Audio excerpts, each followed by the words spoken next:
అందరికీ నమస్కారం. స్వాగతం నొబితా ఎడిట్స్ ఛానల్. ఈరోజు బ్రహ్మముడి సీరియల్లో ఏం జరిగిందో తెలుసుకుందాం. రాజ్కు నిజం తానే ముందు చెప్పాలని వెళ్లిన రుద్రాణి రాజ్ను మధ్యలోనే కలుస్తుంది. రుద్రాణిని చూసిన రాజ్ కావ్య రాకుండా తను వచ్చిందేంటి అనుకుంటాడు. మీరెందుకొచ్చారు అని రుద్రాణిని అడుగుతాడు రాజ్. తను రాదు కాబట్టి నేనొచ్చాను అంటుంది రుద్రాణి. కావ్య ఎందుకు రాదు అని అడుగుతాడు రాజ్. తను రాదు కాబట్టే రాలేదు అంటుంది రుద్రాణి. నేను అమెరికా వెళ్తున్నానంటే తప్పకుండా వస్తుంది, నాకు నమ్మకముంది, తప్పకుండా వస్తుంది అంటాడు రాజ్. నేను కూడా అదే నమ్మకంతో చెప్తున్నాను, తను రాదు అని అంటుంది రుద్రాణి. ఏంటా నమ్మకం అని అడుగుతాడు రాజ్.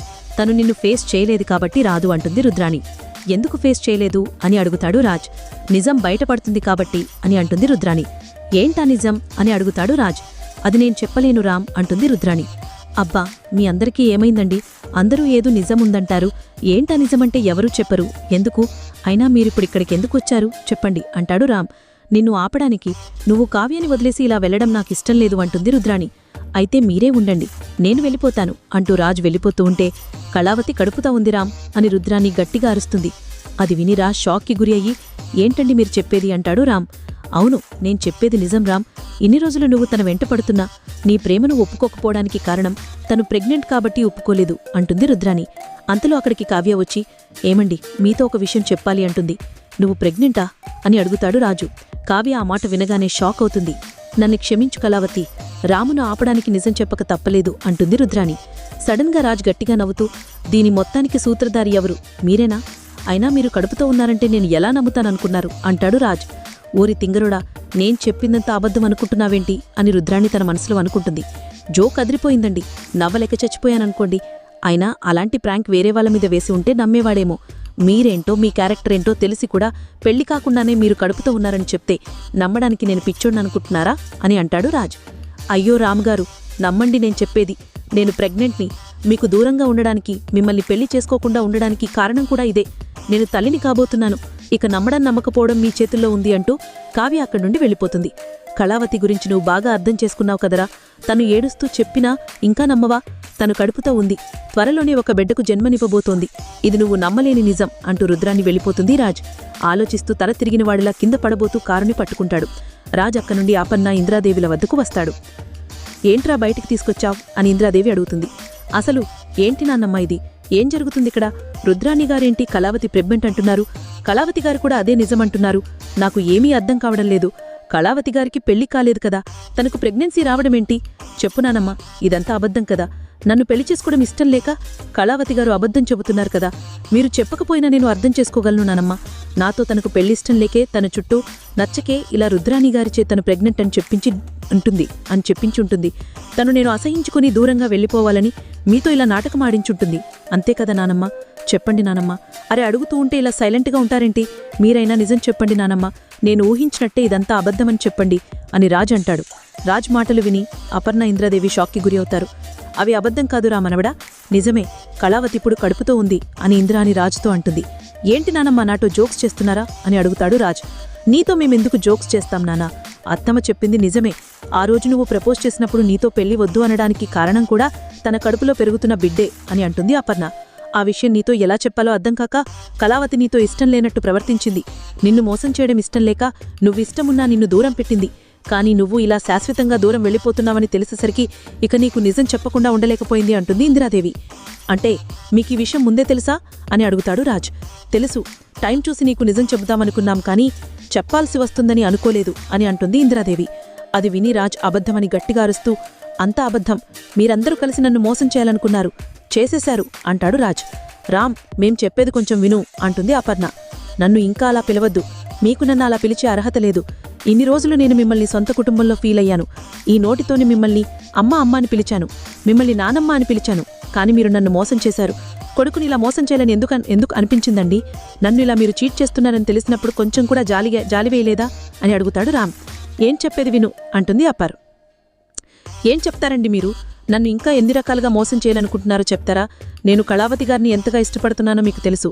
తనే ప్రాణం అనుకున్నాను అని కూడా తెలుసు. తన ప్రేమ కోసం ఆరాటపడుతూ తనతో జీవితాన్ని పంచుకోనని ఆశపడుతున్నానని కూడా మీకు తెలుసు. అన్నీ తెలుసు కూడా నన్ను ఇలా ఎలా మోసం చేస్తారండి? కళావతి గారికి ప్రెగ్నెన్సీ వస్తే ఆ విషయం మీరు నాకు ముందెందుకు చెప్పలేదు? నేను తన్ను ప్రేమించినప్పుడు మీతో చెప్పినప్పుడు నన్ను ఎందుకు ఎంకరేజ్ చేశారు మీరిద్దరూ? నేను తన చుట్టూ ఉంటే మీరు నన్ను ఎందుకు సపోర్ట్ చేశారు? తను ప్రెగ్నెన్సీతో ఉంది. తన వెంట పడద్దు అని మీరు నన్ను ఎందుకు ఆపలేదు? నాకెందుకు చెప్పలేదు? చెప్పండి, ఎందుకు చెప్పలేదు? చెప్పండి. సరే, ఓకే, మీ దగ్గర సమాధానం లేదు అని నాకు అర్థమైంది. కానీ చివరిగా ఒకే ఒక ప్రశ్న అడుగుతాను. సమాధానం చెప్పండి. కళావతి గారి ప్రెగ్నెన్సీకి కారణమెవరు? తనకు ప్రెగ్నెన్సీ ఎలా వచ్చింది? కనీసం ఈ ప్రశ్నకైనా మీ దగ్గర సమాధానముందా? ఆ కడుపుకి కారణం నువ్వేనని నీకు ఎలా చెప్పనురా అని ఇంద్రాదేవి తన మనసులో అనుకుంటుంది. అడుగుతూ ఉంటే మౌనంగా ఉంటారేంటి? అంటే తనకు ఎవరి వల్ల ప్రెగ్నెన్సీ వచ్చిందో కూడా మీకు తెలియదా? కనీసం కళావతి గారికైనా తెలుసా? నేనడిగే ప్రశ్నకి సమాధానం చెప్పరు. కానీ నాలాంటి వాణ్ణి మాత్రం బాగా మోసం చేస్తారు. కళావతి గారికి నా మాటగా ఒక విషయం చెప్పండి. లేక తనే మోసపోయిందో నాకు తెలియదు, కానీ తన ప్రెగ్నెన్సీకి కారణం ఎవరో తెలిసేంతవరకు తనను మాత్రం అస్సలు క్షమించమని చెప్పండి. తన మొహం చూడాలంటేనే ఉందని చెప్పండి అంటూ మాట్లాడుతూ వెళ్ళిపోతాడు. రాజ్, అపర్ణ, ఇంద్రాదేవులు ఎంత పిలిచినా పలకకుండా వెళ్ళిపోతాడు. అపర్ణ, ఇంద్రాదేవులు ఇంట్లోకి వచ్చి, అసలు నీకు బుద్ధుందా? వాడికి నిజం చెప్పి పెద్ద ఘనకార్యం చేశానని అనుకుంటున్నావా? లేక మా అందరికీ చెప్పడం అనుకున్నావా? ఇన్ని రోజులు వాడు ఎప్పుడెప్పుడు ప్రపోజ్ చేస్తాడా, ఎప్పుడెప్పుడు వాడి ప్రేమను యాక్సెప్ట్ చేద్దామా 1000 కళ్లతో ఎదురు చూస్తున్న కావ్య వాడి ప్రేమను రిజెక్ట్ చేయడానికి, వాడితో పెళ్లి వద్దు అని మనసుని చంపుకొని తనలో తన నలిగిపోవడానికి కారణమేమిటి? తన కడుపులో పెరుగుతున్నది వాడి బిడ్డే కదా, తను మోస్తున్నది వాడి రక్తాన్నే కదా అని నిజం చెప్పలేక, తను కడుపుతో ఉందన్న నిజం బయటపెట్టలేక చస్తూ బతుకుతూ ఉంది. ఎందుకు అంటే ఏదో జరుగుతుంది అని, దాన్ని వాడు అపార్థం చేసుకుంటాడు అనే కదా. తను కడుపుతో ఉన్న విషయం చెప్తే దానికి కారణం ఎవరు అని అడుగుతాడు అని కదా కావ్య మౌనంగా ఉంది. కానీ నువ్వేం చేస్తావు? పెద్ద వీరనారిలాగా, సంఘ సంస్కర్తలాగా తను కడుపుతో ఉందన్న నిజాన్ని బయటపెట్టేశావు. ఇప్పుడు చూడు ఎంత అనర్థం జరిగిందో. దీనికి కారణమెవరు? నువ్వే. అసలు ఎవరే నీకు వాడితో నిజం చెప్పమని చెప్పింది? మేం చెప్పామా నీకు? తగుదనమ్మా అని వెళ్ళు పట్టుకునేలాగా చేసి వచ్చావు. ఇప్పుడు నీకు హ్యాపీగా ఉందా చెప్పు అని ఇంద్రాదేవి రుద్రాణిని నిలదీస్తుంది. కుటుంబ సభ్యులందరూ రుద్రాని అదో మాట ఇదో మాట అంటూ ఉంటారు. రుద్రానికి కోపం వచ్చి కాపుతారాని గట్టిగా అరుస్తుంది. ఊరుకుంటుంటే అందరూ తెగరెచ్చిపోతున్నారేంటి? అత్త మీద కోపం దుప్ప మీద చూపించినట్టు తను చేస్తే అందరూ నన్ను నిలదీస్తున్నారేంటి అని అంటుంది రుద్రాని. బుద్ధి లేకపోతే సరి అని అంటుంది ఇంద్రాదేవి. బుద్ధి ఉంది కాబట్టే నేను కావ్య ఏదో రాజని అన్నదని వాడు అలిగి అమెరికాకు వెళుతూ ఉంటే మీరు వెళ్ళి అడిగినా రాజు వినట్లేదు. పోనీ కావ్యమైనా ఆపుతుందా? అంటే గదిలో కూర్చొని ఏడవడం తప్ప ఏమీ చేయడం లేదు. తన్ను అలా చూసేసరికి నా గుండె తరుక్కుపోయింది. వాడికేదో చెయ్యాలనిపించింది. అందుకే దూరమవుతున్న వాళ్ళిద్దరినీ దగ్గర చేయాలనుకున్నాను. అందుకే కావ్య కడుపుతో ఉన్న విషయం రాజుకి చెప్పేశాను అని సమాధానమిస్తుంది రుద్రాణి. నువ్వు దూరంగా ఉన్న వాళ్ళని దగ్గర చేయాలనుకున్నట్లుగా లేదు, శాశ్వతంగా వాళ్ళిద్దరిని విడదీయడానికి వెళ్ళినట్లుంది ఇంద్రాదేవి అంటుంది. అమ్మా, నేను శాశ్వతంగా విడదీయడానికే వెళ్ళినట్లయితే కావ్య కడుపుతో ఉన్నంత అన్న విషయం మాత్రమే ఎందుకు చెప్తానమ్మా? తనే కావ్యకి తాలి కట్టిన భర్త అని, తన కడుపులో పెరుగుతున్న బిడ్డకి తండ్రి తనేనని చెప్పి గతం గుర్తు చేసేదాన్ని కదా. లేదు అంటే ఏమిటి అర్థం? నాకు అలాంటి ఉద్దేశం లేదనే కదా ఏదో ఇద్దరిని కలిపి మంచి చేద్దాము అనుకుననమే నాకు తప్పు. నాకు మంచి గుణపాఠం నేర్పారమ్మా. మంచి చేసేవాళ్ళకి చివాట్లు, చెడు చేసేవాళ్ళకి చప్పట్లు ఈ రోజుల్లో కామన్ అని అర్థమైంది. వీళ్లను కలపాలని పుట్టనా అనుకోవడమే నాకు తప్పు. క్షమించండమ్మా, అందరూ క్షమించండి. కోపంగా అందరికీ ఒక దండం. రుద్రాణి పెట్టి పైకి వెళ్ళిపోతుంది.